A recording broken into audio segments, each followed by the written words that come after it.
O presente audiobook foi produzido artificialmente por meio da conversão de texto em voz. O áudio poderá trazer distorções fônicas por se tratar de uma leitura mecânica. A obra A Confissões Livro 1, de Santo Agostinho é livre de direitos autorais. Qualquer possível infração de texto entre em contato prontamente.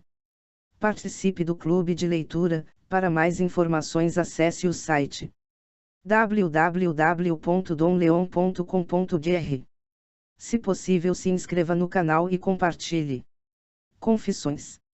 Santo Agostinho. Digitação: Lúcia Maria Czernik. 2007. Livro 1. Capítulo I. Louvor e invocação. És grande, Senhor, e infinitamente digno de ser louvado, grande é teu poder, e incomensurável tua sabedoria. E o homem, pequena parte de tua criação, quer louvar-te, e precisamente o homem que, revestido de sua mortalidade, traz em si o testemunho do pecado e a prova de que resistes aos soberbos. Todavia, o homem, partícula de tua criação, deseja louvar-te. Tu mesmo que incitas ao deleite no teu louvor, porque nos fizeste para ti, e nosso coração está inquieto enquanto não encontrar em ti descanso. Concede, Senhor, que eu bem saiba se é mais importante invocar-te e louvar-te, ou se devo antes conhecer-te, para depois te invocar. Mas alguém te invocará antes de te conhecer. Porque, te ignorando, facilmente estará em perigo de invocar outrem. Porque, porventura, deves antes ser invocado para depois ser conhecido. Mas como invocarão aquele em que não creem? Ou como haverão de crer que alguém lhes pregue? Com certeza, louvarão ao Senhor os que o buscam, porque os que o buscam o encontram e os que o encontram hão de louvá-lo. Que eu, Senhor, te procure invocando-te, e te invoque crendo em ti, pois me pregarão teu nome. Invoca-te, Senhor, a fé que tu me deste, a fé que me inspiraste pela humanidade de teu Filho e o ministério de teu pregador. Capítulo 2. Deus está no homem, e este em Deus. E como invocarei meu Deus e meu Senhor, se ao invocá-lo faria certamente dentro de mim? E que lugar há em mim para receber o meu Deus, por onde Deus disse a mim, o Deus que fez o céu e a terra? Senhor, haverá em mim algum espaço que te possa conter? Acaso te contém o céu e a terra, que tu criaste, e dentro dos quais também criaste a mim? Será, talvez, pelo fato de nada do que existe sem ti, que todas as coisas te contêm. É, assim, se existo, que motivo pode haver para te pedir que venhas a mim, já que não existiria se em mim não habitasseis? Ainda não estive no inferno, mas também ali estás presente, pois, se descer ao inferno, ali estarás. Eu nada seria, meu Deus, nada seria em absoluto se não estivesses em mim. Talvez seria melhor dizer que eu não existiria de modo algum se não estivesse em ti, de quem, por quem e em quem existem todas as coisas. Assim é, Senhor, assim é. Como, pois, posso chamar-te se já estou em ti, ou de onde has de vir a mim, ou a que parte do céu ou da terra me hei de recolher, para que ali venha a mim o meu Deus, ele que disse, eu encho o céu e a terra. Capítulo 3. Onde está Deus? Porventura o céu e a terra te contêm, porque os enches? Ou será melhor dizer que os enches, mas que ainda resta alguma parte de ti, já que eles não te podem conter? E onde estenderás isso que sobra de ti, depois de cheios o céu e a terra? Mas será necessário que sejas contido em algum lugar, tu que contens todas as coisas, visto que as que enches as ocupas contendo-as. Porque não são os versos cheios de ti que te tornam estável, já que, quando se quebrarem, tu não te derramarás, e quando te derramas sobre nós, isso não o fezes porque cais, mas porque nos levantas, nem porque te dispersas, mas porque nos recolhes. No entanto, todas as coisas que enches, enche-as todas com todo o teu ser, ou talvez, por não te poderem conter totalmente todas as coisas, contém apenas parte de ti.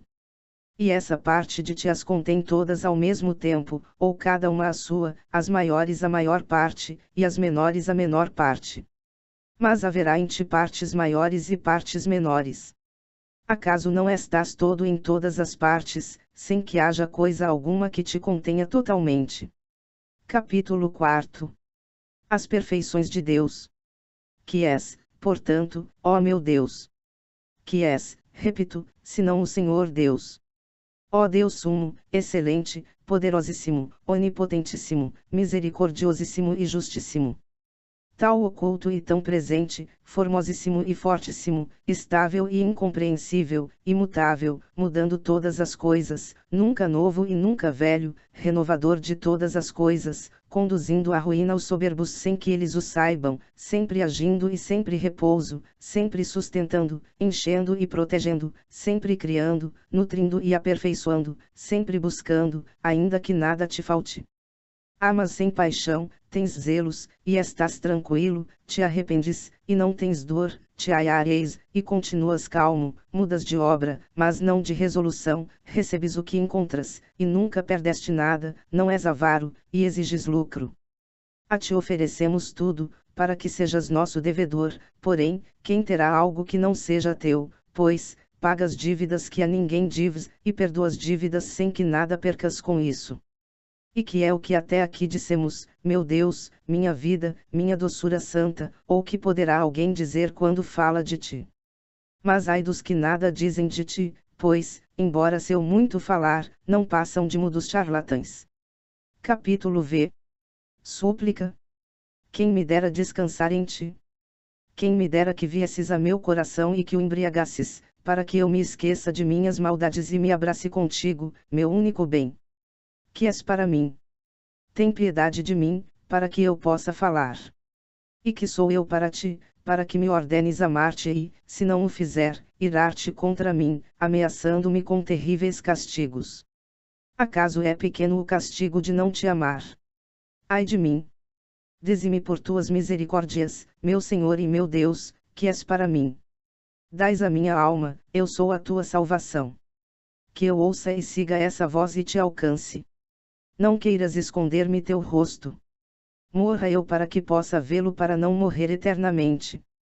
Estreita é a casa de minha alma para que venhas até ela, que seja por ti dilatada. Está em ruínas, restaura-a. Há nela nódoas que ofendem o teu olhar, confesso-o, pois eu o sei, porém, quem haverá de purificá-la? A quem clamarei senão a ti? Livra-me, Senhor, dos pecados ocultos, e perdoa a teu servo os alheios. Creio, e por isso falo. Tu o sabes, Senhor. Acaso não confessei diante de ti meus delitos contra mim, ó meu Deus? E não me perdoaste a impiedade de meu coração. Não quero contender em juízos contigo, que és a verdade, e não quero enganar-me a mim mesmo, para que não se engane a si mesmo a minha iniquidade. Não quero contender em juízos contigo, porque, se dás atenção às iniquidades, Senhor, quem, Senhor, subsistirá? Capítulo 6. Os primeiros anos. Permita, porém, que eu fale em presença de tua misericórdia, a mim, terra e cinza, deixa que eu fale, porque é a tua misericórdia que falo, e não ao homem, que de mim escarnece. Talvez também tu te rias de mim, mas, voltado para mim, terás compaixão. E que pretendo dizer-te, Senhor, senão que ignoro de onde vim para aqui, para esta não sei se posso chamar vida mortal ou morte vital. Não o sei. Mas receberam-me os consolos de tuas misericórdias, conforme o que ouvi de meus pais carnais, de quem e em quem me formaste no tempo, pois eu de mim nada recordo.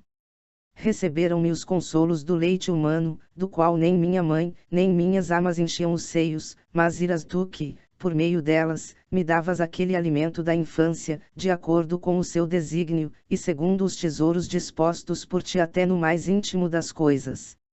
Também por tua causa é que eu não queria mais do que me davas, por tua causa é que minhas amas queriam dar-me o que tu lhes davas, pois elas, movidas de sadio afeto, queriam dar-me aquilo que abundavam graças a ti, já que era um bem para elas ou delas receber aquele bem, embora realmente não fosse delas, miras instrumentos, porque de ti procedem, com certeza, todos os bens, ó Deus, e de ti, Deus meu, depende toda a minha salvação. Tudo isto vim a saber mais tarde, quando me falaste por meio dos mesmos bens que me concedias interior e exteriormente. Porque então as únicas coisas que fazia era sugar o leite, aquietar-me com os afagos e chorar as dores de minha carne. Depois também comecei a rir, primeiro dormindo, depois acordado.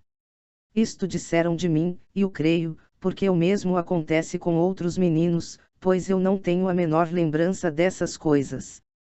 Pouco a pouco comecei a me dar conta de onde estava, e a querer dar a conhecer meus desejos a quem os podia satisfazer, embora realmente não o pudessem, porque meus desejos estavam dentro, e eles fora, e por nenhum sentido podiam entrar em minha alma. Assim, agitava os braços e dava gritos e sinais semelhantes a meus desejos, os poucos que podia e como podia, embora não fossem de fato sua expressão. Mas, se não era atendido, ou porque não me entendissem, ou porque o que desejava me fosse prejudicial, eu me indignava com os adultos, porque não me obedeciam, e sendo livres, por não quererem me servir, e deles me vingava chorando. Assim são as crianças que pude observar, e que eu também fosse assim, mais me ensinaram elas, sem o saber, do que os que me criaram, sabendo-o. Minha infância morreu há muito tempo, mas eu continuo vivo.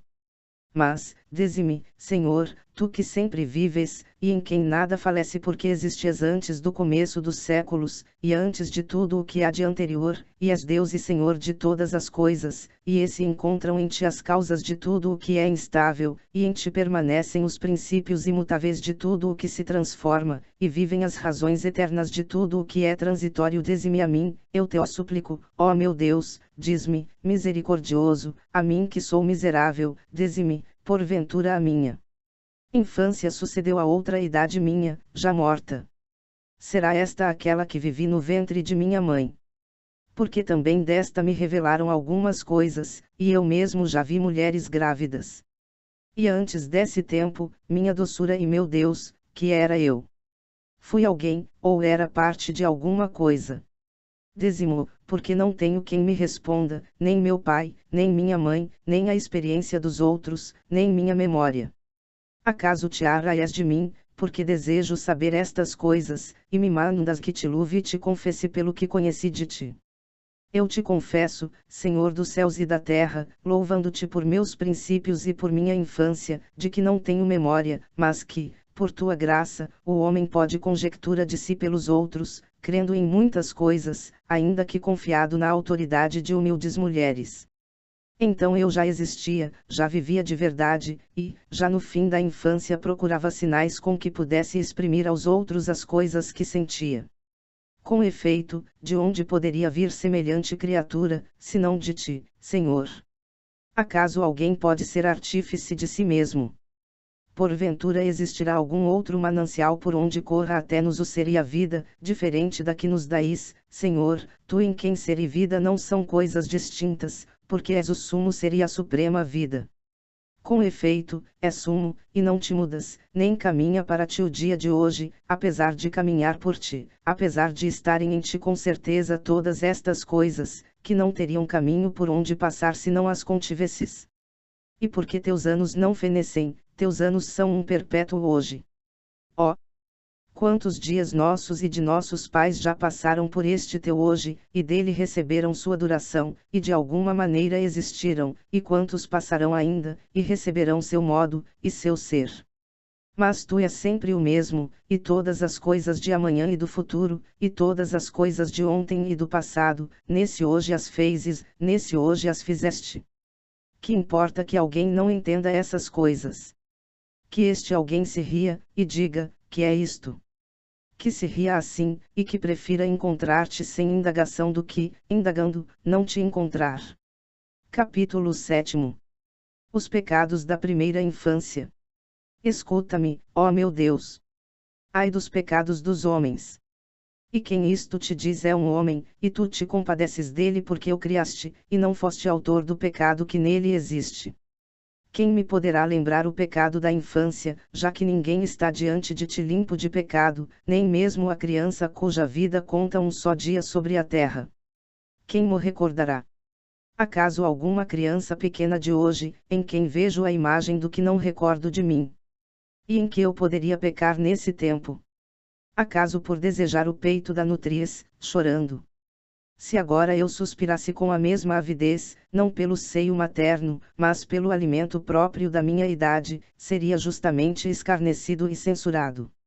Logo, era então digno de repreensão o meu proceder, mas como não podia entender a censura, nem o costume nem a razão permitiam que eu fosse repreendido. Prova está que, ao crescermos, extirpamos e afastamos de nós essa sofreguidão, e jamais vi homem sensato que, para limpar uma coisa viciosa, priviado que tem de bom. Acaso, mesmo para aquela idade, era bom pedir chorando o que não se me podia dar sem dano, indignar-me acremente com as pessoas livres que não se submetiam, assim como as pessoas respeitáveis, e até com meus próprios pais, e com muitos outros que, mais sensatos, não davam atenção aos sinais de meus caprichos, enquanto eu me esforçava por agredi-los com meus golpes, quanto podia, por não obedecerem às minhas ordens, que me teriam sido danosas. Daqui se segue que o que é inocente nas crianças é a debilidade dos membros infantis, e não a alma. Certa vez, vi e observei um menino invejoso. Ainda não falava, e já olhava pálido e com rosto amargurado para o irmãozinho Colasso. Quem não terá testemunhado isso? Dizem que as mães e as amas tentam esconjurar este defeito com não sei que práticas. Mas se poderá considerar inocência ou não suportar que se partilhe a fonte do leite, que mana copiosa e abundante, com quem está tão necessitado do mesmo socorro, e que sustenta a vida apenas com esse alimento. Mas costuma-se tolerar indulgentemente essas faltas, não porque sejam insignificantes, mas porque espera-se que desapareçam com os anos. Por isso, sendo tais coisas perdoáveis em um menino, quando se acham em um adulto, mal as podemos suportar. Assim, pois, meu Senhor e meu Deus, tu que me deste a vida e corpo, o qual dotaste, como vemos, de sentidos e proviste de membros, adornando-o de beleza e de instintos naturais, com os quais pudesse defender sua integridade e conservação, tu me mandas que te louve por esses danos e te confesse e cante teu nome altíssimo. Serias Deus onipotente e bom ainda que só tivesses criado apenas estas coisas, que nenhum outro pode fazer senão tu, ó unidade, origem de todas as variedades, ó beleza, que dás forma a todas as coisas, e com tua lei as ordenas. Tenho vergonha, Senhor, de ter de somar a vida terrena que vivo àquela idade que não recordo ter vivido, na qual acredito pelo testemunho de outros, por vê-lo assim em outras crianças, embora essa conjectura mereça toda a fé. As trevas em que está envolto meu esquecimento a seu respeito assemelham-se à vida que vivi no ventre de minha mãe.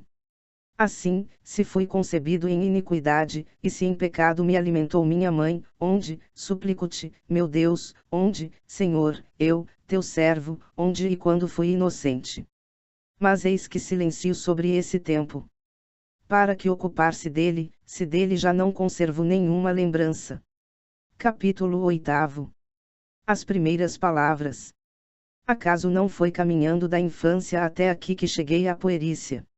Ou melhor, esta veio a mim e suplantou a infância sem que esta fosse embora, pois, para onde poderia ir? Contudo deixou de existir, porque eu já não era um bebezinho que não falava, mas um menino que aprendia a falar. Disso me recordo, mas como aprendi a falar, só mais tarde é que vim a perceber. Não me ensinaram os mais velhos acrescentando-me as palavras com certa ordem e método, como logo depois fizeram com as letras, mas foi por mim mesmo, com o entendimento que me deste, meu Deus, quando queria manifestar meus sentimentos com gemidos, gritinhos, e vários movimentos do corpo, a fim de que atendissem meus desejos, e também ao ver que não podia exteriorizar tudo o que queria, nem ser compreendido por todos aqueles a quem me dirigia. Assim, pois, quando chamavam alguma coisa pelo nome, eu a retinha na memória e, ao se pronunciar de novo a tal palavra, moviam o corpo na direção do objeto, eu entendia e notava que aquele objeto era o denominado com a palavra que pronunciavam, porque assim o chamavam quando o desejavam mostrar. Que esta fosse sua intenção, era-me revelado pelos movimentos do corpo, que são como uma linguagem universal, feita com a expressão rosto, a atitude dos membros e o tom da voz, que indicam os afetos da alma para pedir, reter, rejeitar ou evitar alguma coisa. Deste modo, das palavras usadas nas e colocadas em várias frases e ouvidas repetidas vezes, ia eu aos poucos notando o significado e, duma da dificuldade de minha boca, comecei a dar a entender minhas vontades por meio delas. Foi assim que comecei a comunicar meus desejos às pessoas entre as quais vivia, e entrei a fazer parte do tempestuoso mundo da sociedade, dependendo da autoridade de meus pais e obedecendo às pessoas mais velhas. Capítulo 9. Estudos e jogos. Oh meu Deus, meu Deus! Que de misérias e enganos não experimentei então, quando se me propunha, em criança, como norma de bem viver, obedecer os mestres que me instigavam a brilhar neste mundo, e me ilustrar nas artes da língua, fiel instrumento para obter honras humanas e satisfazer a cobiça. Mudaram-me à escola, para que aprendisse as letras, nas quais eu, miserável, desconhecia o que havia de útil. Contudo, se era preguiçoso para aprendê-las, era fustigado, num sistema louvado pelos mais velhos, muitos deles, que levavam esse gênero de vida antes de nós, nos traçaram caminhos tão dolarosos pelos quais éramos obrigados a caminhar, multiplicando assim o trabalho e a dor aos filhos de Adão. Mas, por sorte, encontrei homens que te invocavam, Senhor, e com eles aprendi a te sentir, quanto possível, como a um ser grande que podia escutar-nos e vir em nosso auxílio, embora sem a percepção dos sentidos.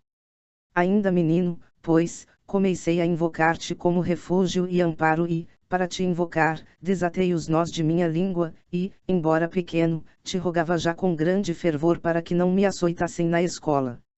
E quando não me escutavas, o que servia para meu proveito os mestres, assim como meus próprios pais, que certamente não desejavam meu mal, riam-se daquele castigo, que então era para mim grave suplício.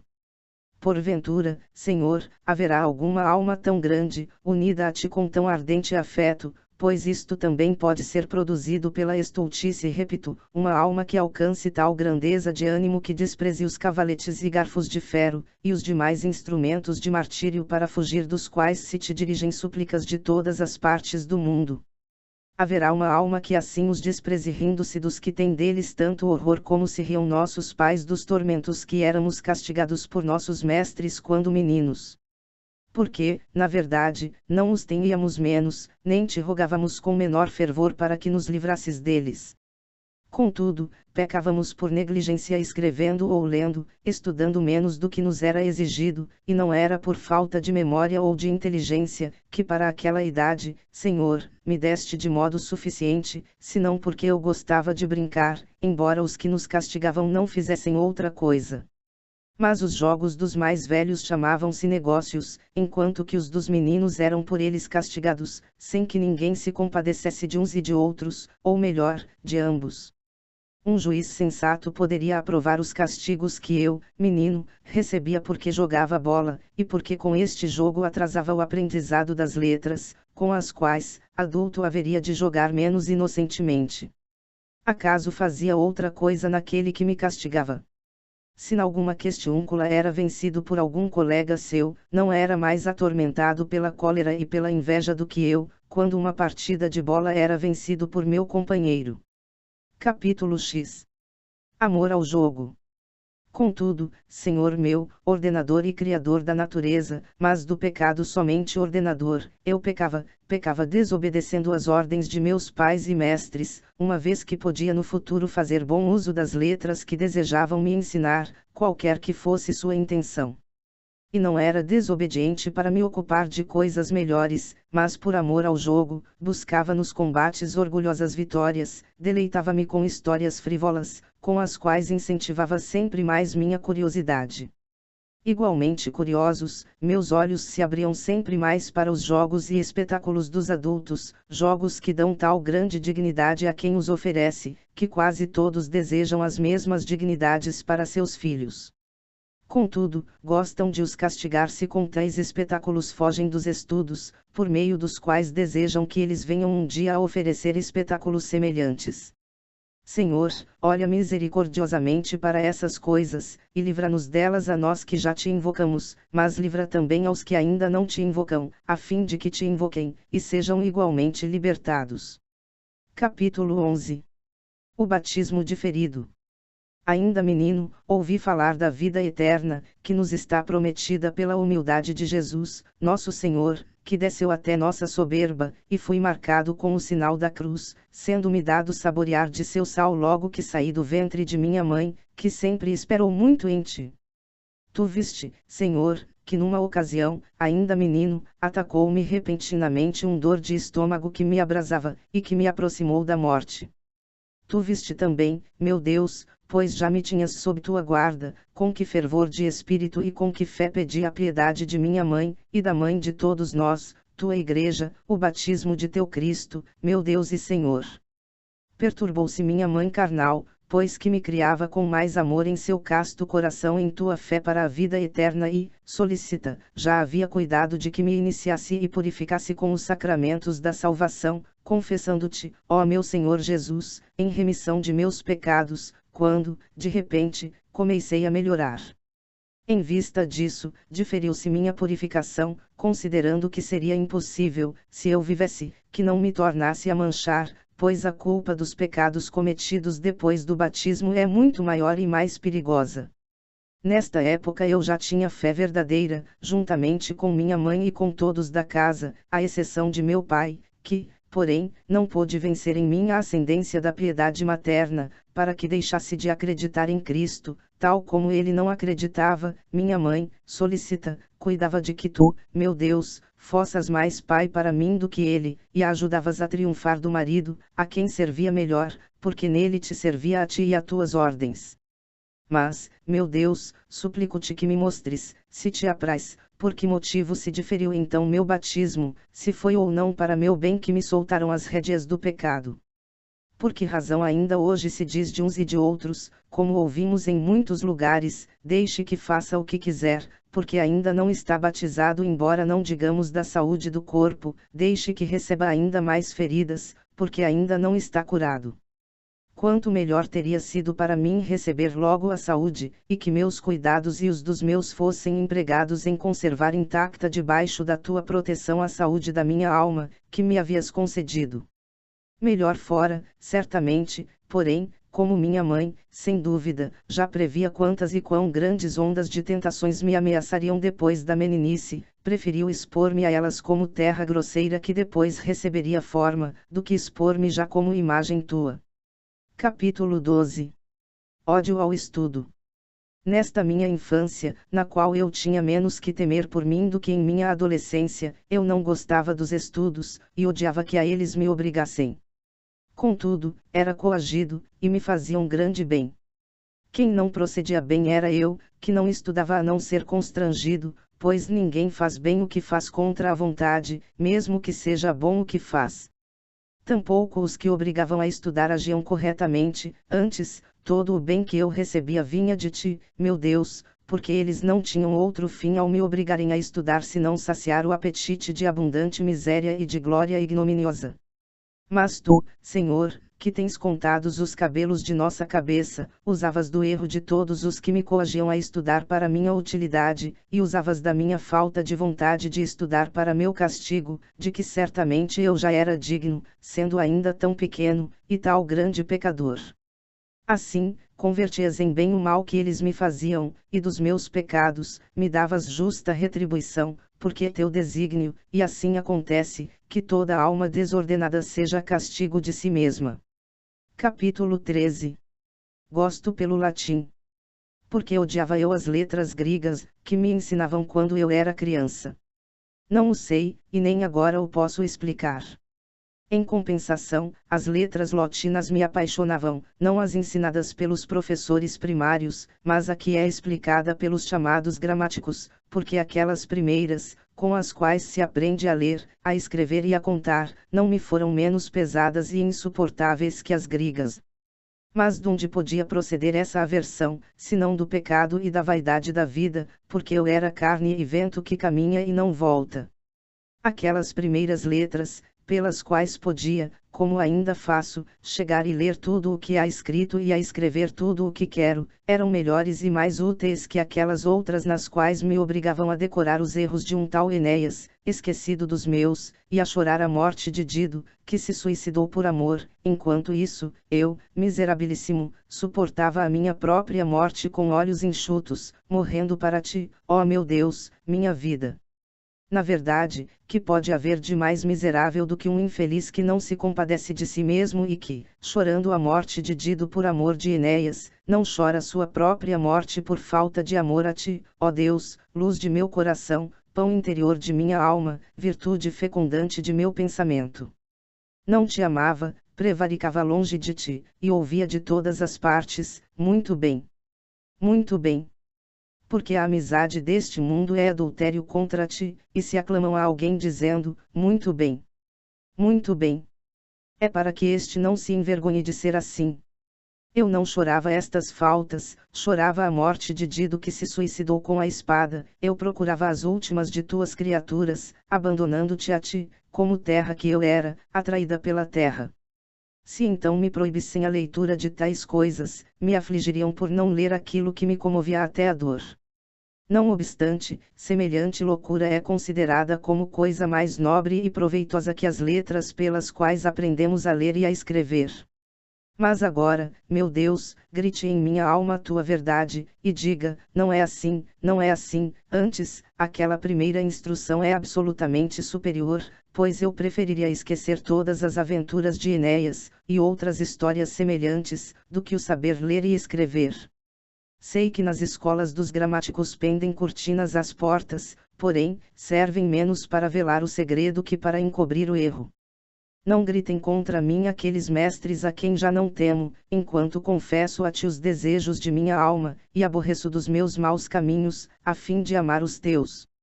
Não gritem contra mim os comerciantes da gramática, pois, se eu os interrogar sobre se é verdade que Enéas veio uma vez a Cartago, como afirma o poeta, os nécios responderão que não sabem, e os sábios negarão o fato. Porém, se lhes perguntar como se escreve o nome de Enéas, todos os que estudaram me responderão a mesma coisa, de acordo com a convenção com que os homens fixaram o valor das letras do alfabeto. Do mesmo modo, se lhes perguntar o que seria mais prejudicial para a vida humana, esquecer o ler e o escrever, ou todas as ficções dos poetas, quem não vê o que logo responderia àquele que não estivesse de tudo esquecido de ti? Pequei, pois, em minha infância, ao preferir vãos aos proveitosos, ou para dizer melhor, ao amar aqueles e ao odiar a estes, era para mim uma cantiga odiosa aquele 1 e 1, 2, 2 e 2, 4, enquanto considerava espetáculo encantador a história do cavalo de madeira cheio de guerreiros e o incêndio de Troia, e até a sombra de Creusa. Capítulo 14. Aversão ao grego. Por que então aborrecia eu a literatura grega na qual se cantam tais coisas? Porque também Homero é muito habilidoso em tecer essas historietas, dulcíssimo na sua frivolidade, embora para mim, menino, fosse bem amargo. Creio que o mesmo ocorra com Virgílio para os meninos gregos obrigados a estudá-lo, como a mim com relação a Homero. Era a dificuldade de ter de aprender totalmente uma língua estranha que, como fel, aspergia de amargura todas as doçuras das fábulas gregas. Eu ainda não conhecia nenhuma palavra daquela língua, e já me obrigavam com veemência, com crueldades e terríveis castigos, a aprendê-la. Na verdade, eu, ainda criança, também não conhecia nenhuma palavra de latim, contudo, com um pouco de atenção, o aprendi entre o carinho das amas, os gracejos dos que se riam e as alegrias dos que brincavam, sem medo algum nem tormento. Eu o aprendi, sem a pressão dos castigos, impelido unicamente por meu coração desejoso de dar à luz seus sentimentos, e o único caminho para isso era aprender algumas palavras, não dos que as ensinavam, mas do que falavam, em cujos ouvidos ia eu depositando quanto sentia. Por aqui se evidencia claramente que, para instruir, tem mais eficácia e curiosidade livre do que a necessidade inspirada pelo medo. Contudo, os excessos da curiosidade encontram nessa violência um freio segundo tuas leis, ó Deus, que desde as palmatórias dos mestres até os tormentos dos mártires sabem dosar suas salutares amarguras, que nos reconduzem a ti do seio do pernicioso deleite que de ti nos apartara. Capítulo 15. Oração. Ouvi, Senhor, minha oração, para que não desfaleça minha alma sob a tua lei, nem me canse em confessar tuas misericórdias, com as quais me arrancaste de meus perversos caminhos, que tua doçura sobrepuje todas as doçuras que segui, e assim te ame fortissimamente, e abrace tua mão com toda a minha alma, e me livres de toda a tentação até o fim dos meus dias. Pois é, Senhor, meu Rei e meu Deus, e a ti consagro quanto falo, escrevo, leio e conto, pois quando aprendi aquelas futilidades, tu iras o que me davas a verdadeira disciplina, e já me perdoaste os pecados de deleite cometidos naquelas vaidades. Muitas palavras úteis aprendi nelas, é verdade, porém, estas também se podem aprender em estudos sérios, e este é o caminho seguro pelo qual deveriam encaminhar as crianças. Capítulo 16. O mal da mitologia. Ai de ti, torrente dos hábitos humanos! Quem há que te resista? Quando te secarás? Até quando irás arrastar os filhos de Eva a esse mar imenso e tenebroso, que apenas logram passar os que embarcam sobre o lenho da cruz? Acaso não foi em ti que li a fábula de Júpiter que troveja e adultera? É verdade que não podia fazer tais coisas ao mesmo tempo, mas assim se representou para autorizar a imitação de um verdadeiro adultério com o encantamento de um falso trovão. Contudo, qual é o professor de Pênula capaz de ouvir com paciência a um homem nascido do mesmo pó que clama e diz: Homero imaginava essas ficções e atribuía aos deuses os vícios humanos, porém, eu preferiria que atribuísse a nós as qualidades divinas. Com mais verdade se diria que Homero imaginou tudo isso, atribuindo qualidades divinas a homens corrompidos, para que os vícios não fossem considerados como tais, e para que todo aquele que os cometesse parecesse que imitava a deuses celestes, e não a homens corrompidos. E contudo, ó torrente infernal, em ti se precipitam os filhos dos homens, com o dinheiro gasto para aprender tais coisas. E consideram acontecimento importante representá-lo, publicamente no foro, à vista das leis que concedem aos mestres um prêmio, além de seus salários particulares. E ferindo os rochedos de tuas margens, gritas dizendo: aqui se aprendem as palavras, aqui se adquire a eloquência, tal necessária para persuadir e explicar os pensamentos, não poderíamos pois aprender as palavras, chuva de ouro, regaço, templo celeste, logro e outras mais, escritas em determinada passagem, se Terêncio não nos apresentasse um jovem perdido que se propõe a imitar a luxúria de Júpiter. Contemplava ele uma pintura mural na qual se representava o mesmo Júpiter no momento em que, segundo dizem, descia como chuva de ouro sobre o regaço de Danae, para lograr assim a pobre mulher. E vede como se excitava a luxúria à vista de tão celestial mestre. Mas que Deus fez isto? Diz. Nada menos que aquele que faz retumbar a abóbada do céu com enorme trovão. E eu, homenzinho, não haveria de fazer o mesmo. Filo, sim, e com muito gosto. De modo algum se aprendem com semelhante torpeza aquelas palavras, antes, essas palavras levam mais atrevidamente a cometer a mesma devassidão.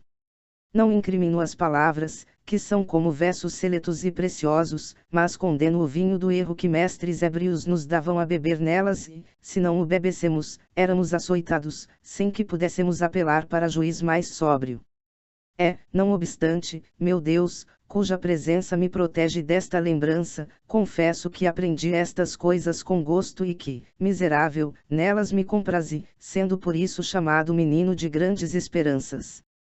Capítulo 17. Êxitos escolares. Permite-me, Senhor, que diga também algo de meu talento, dádiva tua, e dos desatinos em que o empregava. Propunha-se-me como desafio coisa muito preocupante para minha alma, tanto pelo louvor ou descrédito, como por medo dos açoites que repetisse as palavras de Juno, irada e ressentida por não podem afastar da Itália ao rei dos troianos, embora jamais tenha sabido que tivessem sido pronunciadas por Juno.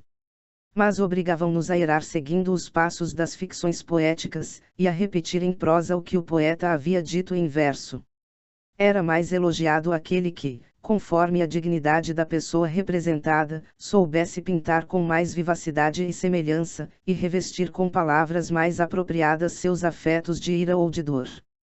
Mas qual o proveito disso, ó vida verdadeira, meu Deus, de que me servia ser aplaudido por minha declamação mais que todos os meus coetâneos e condiscípulos? Não era tudo aquilo fumo e vento? Acaso não havia outra coisa em que exercitar meu talento e minha língua?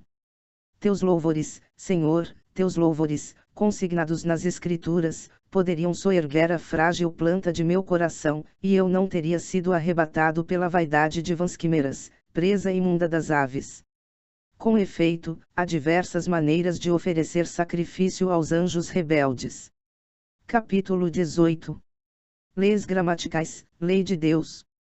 Mas, por que admirar-se que eu me deixasse arrastar pelas vaidades e me afastar de ti, meu Deus, se me propunham como exemplos para imitar aos homens que se, ao contar alguma boa ação, deslizassem em algum barbarismo ou solecismo, cobriam-me de críticas e, pelo contrário, que eram elogiados por narrar suas torpezas com palavras castiças e apropriadas, de modo eloquente e elegante, e que os inchavam de vaidade.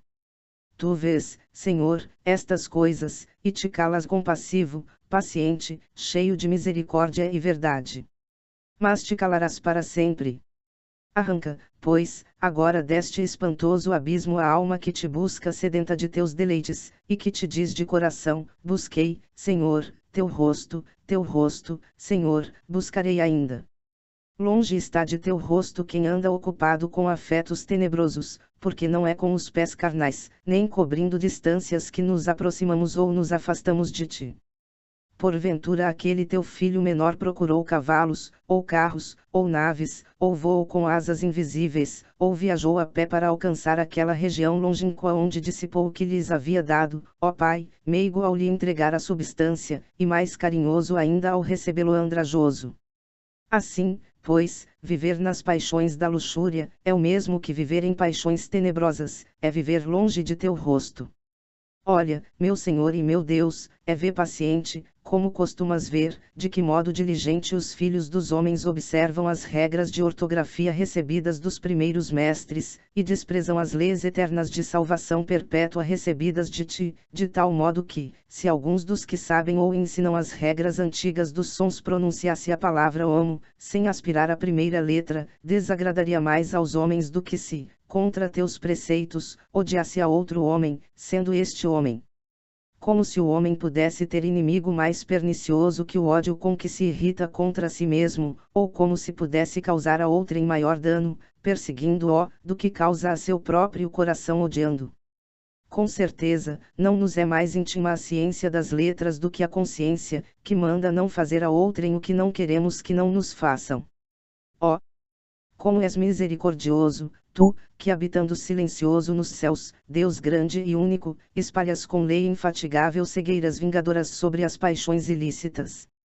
Quando o homem, aspirando à fama de eloquente, ataca a seu inimigo com ódio feroz diante do juiz, rodeado de grande multidão de homens, toma todo o cuidado para que, por um lapsus linguae, não se lhe escape um interomnibus, sem aspirar o H, sem cuidar que com o furor de seu ódio se tire um homem de entre os homens. Capítulo 19. Mal perdedor. À beira de tal lodaçal jazia eu, pobre criança, sendo esta a arena em que me exercitava, temendo mais cometer um barbarismo de linguagem do que cuidando de não invejar, se o cometia, aqueles que o tinham evitado. Digo e confesso diante de ti, meu Deus, essas misérias, que me angariavam o louvor daqueles cuja simpatia equivalia para mim a uma vida honesta, pois não via o abismo de torpeza em que tudo isso me lançara, longe dos teus olhos. A teus olhos quem era mais repelente do que eu? E eu até desagradava tais homens, enganando com infinidade de mentiras a meus criados, mestres e pais por amor dos jogos, por gosto de ver espetáculos frívolos e o desejo inquieto de os imitar. Também cometia furtos na despensa e na mesa de meus pais, ora impelido pela gula, ora para ter de dar aos meninos para brincar com eles, folguedos que os deleitavam tanto quanto a mim, e que eles me faziam pagar. No jogo, frequentemente, conseguia vitórias fraudulentas, vencido pelo desejo de me sobressair. Contudo, nada havia que eu quisesse mais evitar e que eu repreendisse mais atrozmente se o descobrisse em outros, que o mesmo eu fazia aos demais. Se acaso eu era o prejudicado, e o acusado ficava furioso, eu não cedia.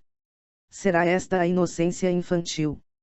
Não, Senhor, não é, eu te o confesso, meu Deus. Porque essas mesmas coisas que se fazem com os criados e mestres por causa de nozes, bolas e passarinhos, se avultam na maioridade com os magistrados e reis por causa de dinheiro, palácios e servos, do mesmo modo que à palmatória sucedem-se maiores castigos. Assim, quando tu, nosso Rei, disseste, delas é o reino dos céus, quiseste sem dúvida louvar na pequenez de sua estatura um símbolo de humildade. Capítulo XX. Ação de graças. Contudo, Senhor, graças te sejam dadas, excelso e ótimo Criador e Ordenador do Universo, nosso Deus, mesmo que te limitasses a me fazer apenas menino. Porque então, eu já existia, vivia, sentia, cuidava da minha integridade, eco de tua profunda unidade, fonte de minha existência. Guardava também, com o secreto instinto, a integridade dos meus outros sentidos, e deleitava-me com a verdade nos pequenos pensamentos que formava sobre coisas pequenas. Não queria ser enganado, tinha boa memória, e me ia instruindo com a conversação. Alegrava-me com a amizade, fugia à dor, ao desprezo, à ignorância. E não seria isto, em tal criatura, digno de admiração e de louvor. Pois todas essas coisas são danos do meu Deus, que eu não dei a mim mesmo. E todos são bons, e tudo isso constitui o meu eu. O que me criou, portanto, é bom, e ele próprio é o meu bem, a ele louvo por todos estes bens que integravam meu ser de criança. Eu pecava em buscar em mim próprio e nas demais criaturas, e não nele, os deleites, grandezas e verdades, por isso caia logo em dores, confusões e erros. Graças a ti, minha doçura, minha esperança e meu Deus, graças a ti por teus danos, que eles fiquem em ti conservados. Assim me guardarás também a mim, e aumentarão e aperfeiçoarão os danos que me deste, e eu estarei contigo, porque também me deste a existência. O presente audiobook foi produzido artificialmente por meio da conversão de texto em voz. O áudio poderá trazer distorções fônicas por se tratar de uma leitura mecânica. A obra A Confissões Livro 1, de Santo Agostinho é livre de direitos autorais, qualquer possível infração de texto entre em contato prontamente. Participe do clube de leitura, para mais informações acesse o site www.domleon.com.br. Se possível, se inscreva no canal e compartilhe.